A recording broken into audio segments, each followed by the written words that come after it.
Hello and welcome to episode 3 of WEPS The Beak. I'm Thomas Morrow. I'm Mateo Kirstein. Reporting not so live from our studio, we've got some great stories for you today. Things have been busy here around EPS. And now here's Oliver with our top story. When people think of learning, they think of sitting at a desk and listening to a teacher lecture. Not at EPS. For 2 weeks, EPS had the STEM lab set up on the stage. It gave students the opportunity for hands-on learning with technology. Math teacher Dorothy Heidoff explained what the lab was all about. The STEM lab was 6 different stations where there was some electrical work, some computer work. There was a 3D printer and a wood carver and a virtual reality station. And the kids were allowed to go in and just explore. Guidance counselor Sonia Richer contacted the Nebraska Public Power District to bring the STEM lab to EPS. Last year I was looking for presenters to come into my junior high careers class, and when I called in PPD to ask if they would have something, they said, well, hey, you guys should check out our lab, and I wanted to know more about that, and so I kind of worked with somebody and they talked, and then this fall I signed up for 2 weeks. Science teacher Robert Coates had students work in some areas they were interested in. Most of them tend to focus on the VR, 3D printer, the carving, and playing with the ollies control. I did have a few students that tried doing some simple circuits and making things with the makey-makeys, but other than that, that was up to them. 5th grade teacher Crystal Borer thinks that it is important to have students experiment. It definitely benefits them to try things out without help and to not have someone telling them what to do, and they just got to play with it themselves and figure it out on their own. 7th graders William Heilhecker and Corbin Kinney had a chance to work on a variety of projects. The one thing we did was a wood cutting station where we would put in a design into a computer, and the computer would read it into this wood cutting area where you'd put in your block of wood, tie it down, and then it would, a small drill would come down and drill out your design on it, and you could do all sorts of really cool things with it. And there was a couple stations where we could use like electrical wire, and like we could build like a little we'd use like a motherboard, and we could like put strings in there and make it do different kinds of things. According to William Heilhecker and fellow 7th grader Colin Lindgren, problem solving was the key to success. Yeah, it'd give you this sort of mindset where you would give you a bunch of stuff, try it out. If it didn't work, what worked? Fix on that, and keep going until it works to what you want it to. It had you figure it out and then do it to what you thought would work, and sometimes you didn't get it work and sometimes you did. And here's Caleb Miller with the story on the East Coast trip. While most schools have the traditional senior skip day, we here at EPS offer a more memorable and educational experience. Superintendent Dan Polk believes that there are several benefits of the East Coast trip over the traditional senior skip day. The biggest thing the board liked about it, and the thing that I pushed when I presented it to the board, was that it's an educational opportunity. Generally, a senior sneak trip is a fun grab and push, go play kind of trip to get out of school and enjoy time with your peers. Where this, you can enjoy time with your peers, but you're going to learn, you're going to experience the East Coast. I'm 53 years old. I've never been to the East Coast. I've never seen the way it's inhabited, the cities and no countrysides basically, and just a learning experience. It's a tremendous educational opportunity. Many people never get to go to the East Coast, and here we have our students do it every year. The junior class is busier than ever as they prepare for the East Coast trip. Junior Hunter Eastman has high hopes for the trip. Well, I want to see the Holocaust Museum. There's a lot of history in it. You know, it's a big part of the American history. I want to see the changing of the guards. Everybody says that's a really breathtaking experience. And then obviously Times Square is a trademark of America, big tourist attraction. Class sponsor and math teacher Dorothy Heidoff chaperoned the trip for her first time last year and is looking forward to doing it again. Although, there are several responsibilities that fall on the chaperone's shoulders. I have to actually contact the company and get the booking set up, and then we have to make sure that, we collect all the names and the information, get all the paperwork done. Not only is the trip educational, but it also gives students an opportunity to get up close and personal with some of the East Coast's important historical landmarks. Senior and trip veteran Liam Heidoff offered some valuable advice to students planning on going on the trip. Wear comfortable shoes, you walk a lot, and make sure you have fun.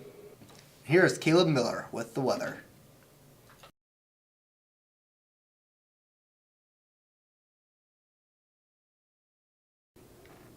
On Monday, it looks to be a bit on the chilly side early in the day. We have temperatures ranging from 27 degrees to a slightly warmer 56 degrees in the afternoon. There may be a slight southeast wind of 45 miles per hour and the possibility of a mild disturbance. On Tuesday, you'll see a significant decrease in temperature from about 12 degrees in the morning to -5 in the afternoon. This may result in a flurry or two. On Wednesday morning, we can look forward to a 50-degree start, increasing to a comfortable 96 by the afternoon. Humidity will be around 98%. Then on Thursday, we have a chance of snow. Right now, we're looking at a 90% chance, but by the time Thursday rolls around, the chance of snow could decrease to about 20. Instead of the snow, we may experience a mild spring shower. On Friday, it's time to break out the shorts for at least a couple of hours anyway. It will finally be a beautiful day. And that's the weather, we think. Here's Carter Schindler with a report of technology here at EPS. When people drive into Elgin, the first thing they read is a sign reading, "Some bigger, some smaller, none better." Just as the sign reads, Elgin Public may be small, but none are better. EPS utilizes a lot of modern technology and are ahead in their technological game.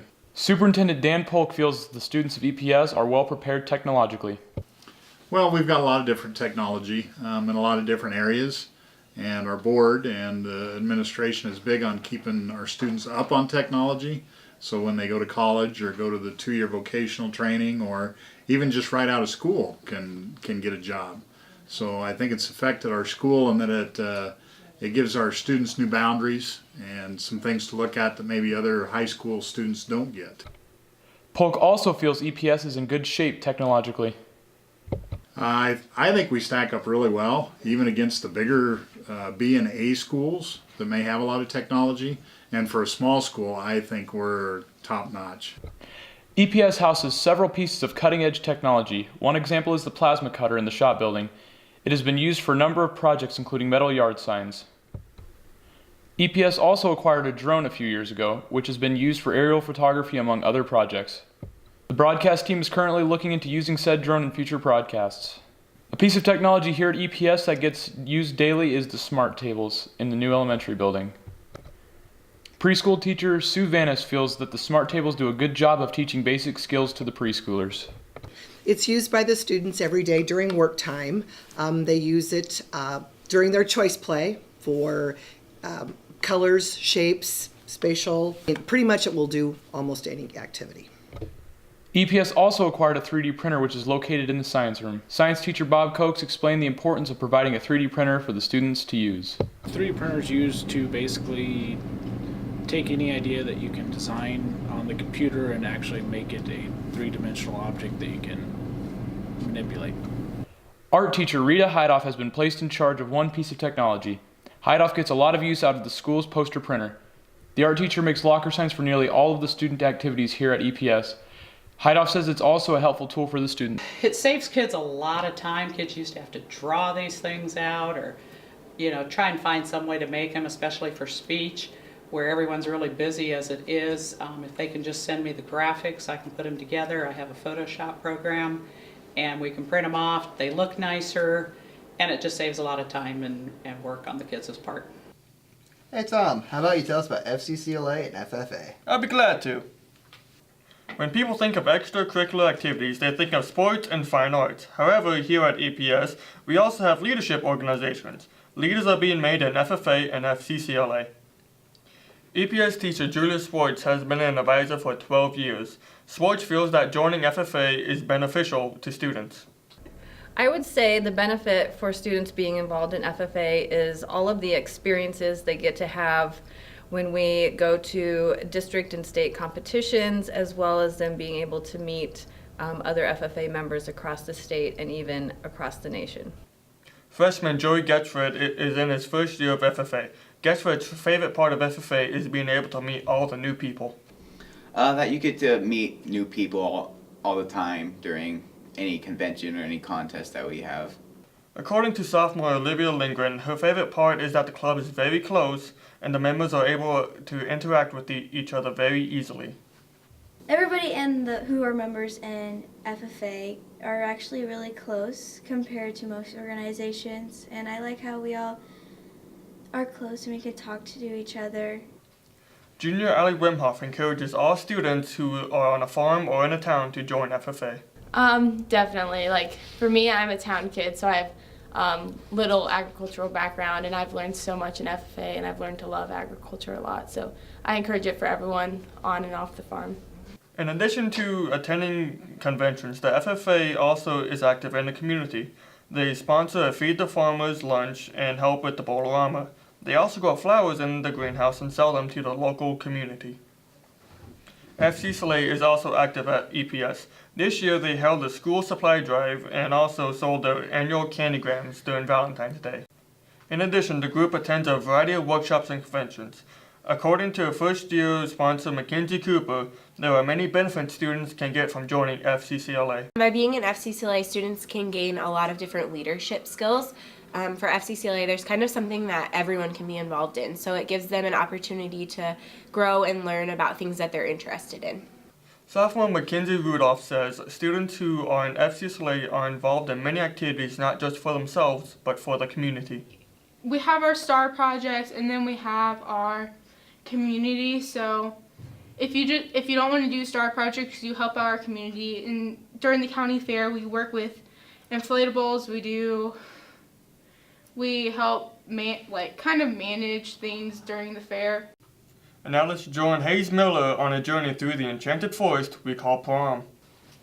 When the beautiful spring weather starts to roll in, everyone has one thing on their mind: prom. It's springtime here at EPS, but apparently no one has told spring. But even with the wintry weather, it didn't stop EPS prom goers. Due to Snowpocalypse 2018, prom was moved back a day. It was held on Sunday, April 15th at the KC Hall. This year's prom theme was Enchanted Forest. The evening began with the Grand March at 5 o'clock, followed by pictures at 5:30 and dinner at 6. The students then danced the evening away. According to prom sponsor Dorothy Heidoff, the weather played a small role in the event. Well, it completely disrupted everything. We had to move prom from Saturday night until Sunday. We were originally going to start with Grand March at 7 o'clock on Saturday, but we moved it up till 5 o'clock on Sunday and ended the dance by 9. Of course, prom doesn't just happen. The junior class put in some work to make the night wonderful for everyone. Junior Kira Widger believes her class worked well together. We just kind of talked about what we were hoping to have for a prom theme, and we all just kind of had the same idea. There wasn't much arguments over anything. We all just ended up actually agreeing on what we wanted. Post-prom was held at the EPS gym following the dance. Attendees were treated to a hypnotist, pizza, and some terrific prizes. A special thanks to everyone who helped make this a special night memorable for all, for more than just the weather. So Mateo, heard you have a story about the exchange students. Why, yes I do. This year, EPS has gotten a couple extra seniors. There are exchange students here to experience what the American school system has to offer. Juan Lopez from Spain, Oliver Kuhn from Germany, are staying with host parents Kurt and Peg Hanlon. I had a chance to sit down with Oliver and Juan to discuss their experiences here at Elsham Public Schools. Why did you decide to become an exchange student? Well, I guess the opportunity to learn a new language and learn different cultures, it's good. I like it. Yeah, I've heard about it before. Like, my family has friends, they have been exchange students, and it's been a good experience for them, and thought I might learn something. Okay. What's the biggest difference you see between your culture and ours? Well, here, the society is a lot more strict, with everything, and in Spain, is when you first met a person, you give 2 kisses, and here is the hand for everyone, so it's kind of the distance between people. Yeah, what I got to experience the most is this culture in school, like how the school is. It's a lot different. It's a lot more strict in Germany. I thought ours was strict, but apparently not. This is a whole nother level. What's been your favorite part of the experience? I think I met a lot of really good people here. I made a lot of real friends, and I really know like the experience now, and I think I will, if I have sons, kids in the future, I will send them here. Well, not here, but for being an exchange student. Yeah, I've had a good time so far. I can't complain really. Of course, things are different, but football, I think it was like the best experience. But yeah, I've had an overall good time so far. Yeah, I'd recommend it. What's been the most challenging part of it? Oh, challenging. Yeah, challenging. I guess like getting used to the changes with school, like staying in school till 4 p.m. I come home at 1 p.m. at home, and then I don't have after school activities at all. Like they're like offered, but it's like for like little kids mostly. And here, school keeps you busy till 4 p.m. and then you've got to do homework and you've got to do football, all that stuff. What have you learned throughout this whole process? Different sports, like here, in Spain I only play soccer. Soccer is my life.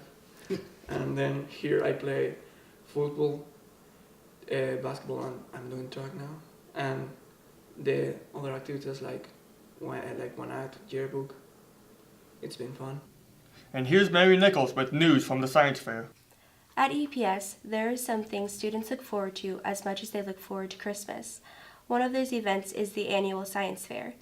Every science student in grades 7 through 12 gets to share this excitement with classmates. It is their chance to work through scientific theory. The first step is finding a topic. Next, the student creates a hypothesis to set up an experiment to test it. Throughout the experimental process, they will begin working on a research paper. In the paper, the students state why they conducted their experiment and what they believe the outcome will be. Following an experimental design worksheet explaining how the students performed the experiment, multiple trials are conducted and the data is collected. Finally, as the science fair quickly approaches, the students will design their science fair boards. This year, the science fair was held on April 9th, running from 6:30 to 8:30 p.m. in the Elgin Public Gymnasium. Prior to the event, science teacher Robert Cokes was excited about the upcoming occasion. The science fair is not so much what I'm going to be doing, it's mostly letting students share their knowledge that they learned through the process of doing their science fair projects. So it's basically following the scientific method and then sharing their information they learned from it. Students gain practical experience in actually applying the scientific method. So instead of just learning the scientific method in class of observing, generalizing, hypothesizing, and testing, they actually get to perform it with something that interests them. Cokes wasn't the only one to be excited to attend the science fair. Junior, Slade Spangler, had a favorite part of the experience. The favorite part, I'd say, would be like where I'm actually like testing out with the metals and stuff, with the cell phones and stuff. That really interested me because like it actually gives you like different reactions with different metals, and it's actually really cool to me. 8th grader Jessica Getzfred chose an interesting topic. It was personal music, and we tested how people react while taking tests to music. Following an evening of judging, the students anxiously await results that will be revealed during awards night. That's a wrap-up for episode 3. Thanks for joining us. Be sure to catch us next time. You can also check out our newsletter and find us on Twitter. I'm Matteo Kirstein. And I'm Thomas Morrow, reporting from WPS The Beak. On air, in print, and in the know.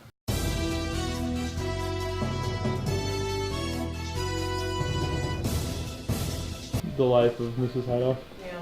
It's a new documentary we're starting. It's a we're throwing out documentary. the newscast and we're just starting a Dorothy Hideoff documentary. Yeah. Here's a wild Hideoff international habitat. Amazing substitute teachers. Amazing substitute teachers. Yeah. You just be yourself. Just talk to Hayes about how it is to be a substitute teacher. We're about to see wild Angie international habitat. They can be very dangerous, so hold on. Hi, Mom. I think she doesn't have to interrupt classes, but like, I feel like it's in the name of journalism. Press pass. Press pass. Uh-oh. Zoom out, baby. Press pass. Get out of here! Hi, Carter! Hey, buddy. Okay, you gotta go back to class. We're about to enter the depths of the basement of the elementary building.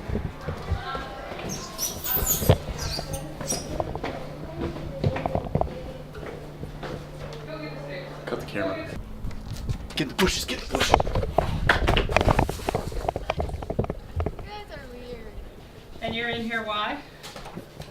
We're filming a documentary. Why? We just came from the depths of the boiler room. Oh. Yeah. Scary place. Yeah, very. That's where we put the students who were bad. That's exactly what I said. I knew it was true. You've heard it here, folks. Go bother somebody else. Shoot. Ouch. Shoot. She was the one that sent us. Don't think you can avoid it. We have the camera. We have some questions for you, Mrs. Ricky. No comments. We have questions. No comment. I'm Carter Schindler with TMZ. Oh no. Oh. Make him stop. It's a classified area. We're not allowed in there. Yes. See that look? Thank you.